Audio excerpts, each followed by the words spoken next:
우리는 무언가를 끊임없이 먹습니다. 산다는 것은 곧 먹는다는 것이죠. 그런데 현대인들이 잘 먹으면 먹을수록 왜 세포는 더욱더 영양소 결핍에 시달릴까요?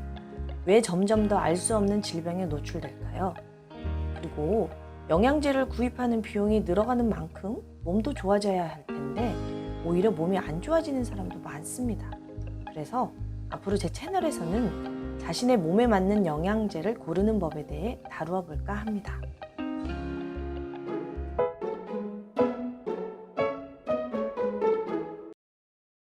오늘은 메토트렉세이트라는 약에 대해 알아보기로 해요. 메토트렉세이트는 1960년대 이후로 사용되고 있는 약인데요. 소아급성 림프구성 백혈병, 림프종, 폐암, 두경부암, 유방암의 1차적 치료제로 쓰이며 류마티스 관절염과 건선 치료에도 사용됩니다. 약을 먹고 싶어서 먹는 사람은 없습니다. 특히나 메토트렉세이트 같은 약을 말이죠. 그러나 먹을 수밖에 없다면 이 약이 어떻게 작용하는지 정도는 알아야겠죠? 그래야 부작용에 대비할 수 있을 테니까요. 그럼 머리를 질끈 묶고 출발합니다. 우리 몸은 하루에 평균 약 3,300억 개의 세포를 갈아치운다고 합니다. 몸 전체 세포의 1%를 약간 웃도는 규모입니다. 1초당 380만 개꼴로 세포의 세대 교체가 이루어지고 있다는 이야기죠. 질량 기준으로는 하루 80g입니다. 이는 전체 세포 질량의 0.2%에 해당합니다. 어떻게 이런 일이 벌어질 수 있을까요? 그것은 바로 생명에는 세포 지도, 즉 핵, DNA가 있기 때문이죠. 세포가 분열을 한다는 것은 DNA를 복제하여 새로운 세포를 만든다는 겁니다. 그렇게 되면 낡은 세포는 떨어져 나가고 새로운 세포가 생기는 거죠. 노화가 된다는 것은 낡은 세포가 잘 떨어져 나가지 않고 새로운 세포가 잘 안 생기는 거겠죠? 병든다는 것은 DNA 복제가 제대로 되질 않아 이상하게 된다는 뜻일 거고요. 어쨌든지 간에 생명활동에 있어서 DNA의 복제는 너무나 중요합니다. DNA는 핵산으로 구성되어 있고 핵산의 형성에는 활성형 엽산이 반드시 필요합니다. 즉, 활성형 엽산이 부족하면 DNA 형성이 제대로 되지를 않아 세포 분열은 실패하게 됩니다. 그래서 활성형 엽산이 부족한 산모는 기형아를 출산하게 됩니다. 이걸 역으로 이용한 것이 바로 메토트렉세이트입니다. 엽산의 구조와 메토트렉세이트는 마치 쌍둥이처럼 닮아 있습니다. 언뜻 보면 구분이 되질 않죠?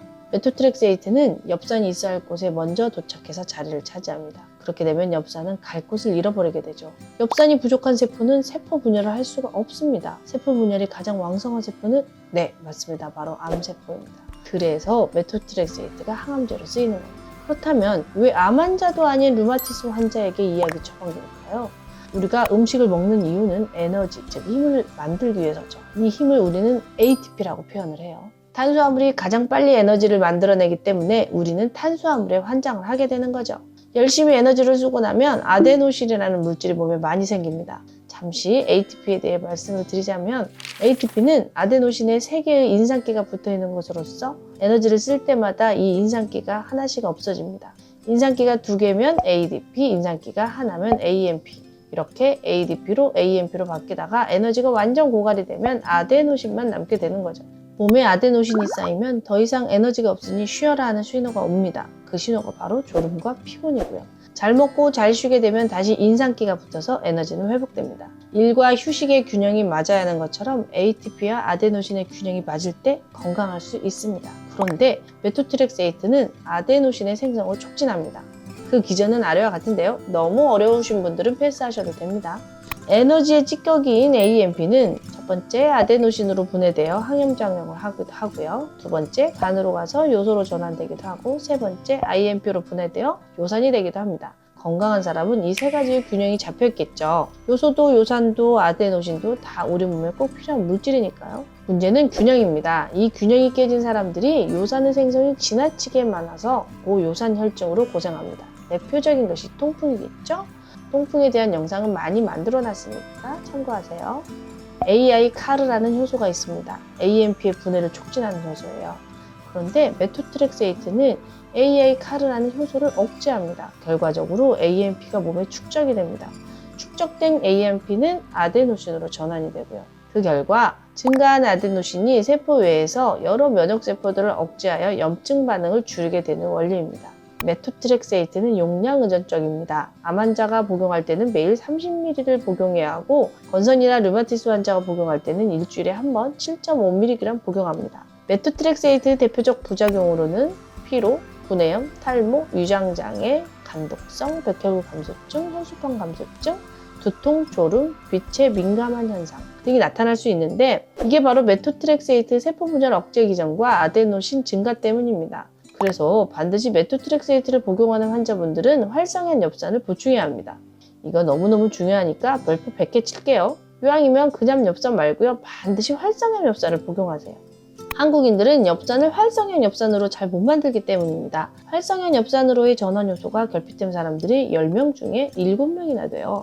활성현 엽산을 복용하게 되면 그나마 메토트렉세이트 부작용을 일부 막아낼 수 있습니다. 제가 추천하는 것은 액상 활성현 엽산입니다. 활성현 엽산에 대한 영상도 있으니까 보고 오세요.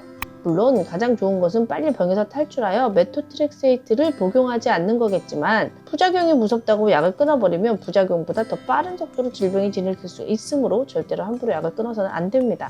몸의 자연 치유력을 키우고 균형을 맞추어가면서 서서히 스위치해야 합니다. 도움이 되셨으면 좋겠습니다. 구독, 좋아요 부탁드립니다. 저는 더 좋은 내용으로 찾아뵙겠습니다. 몸에서 일어나는 일은 다 이유가 있습니다. 몸이 보내는 신호를 알아차리고 몸과 마음의 균형을 찾아주면 건강은 자연스럽게 회복됩니다.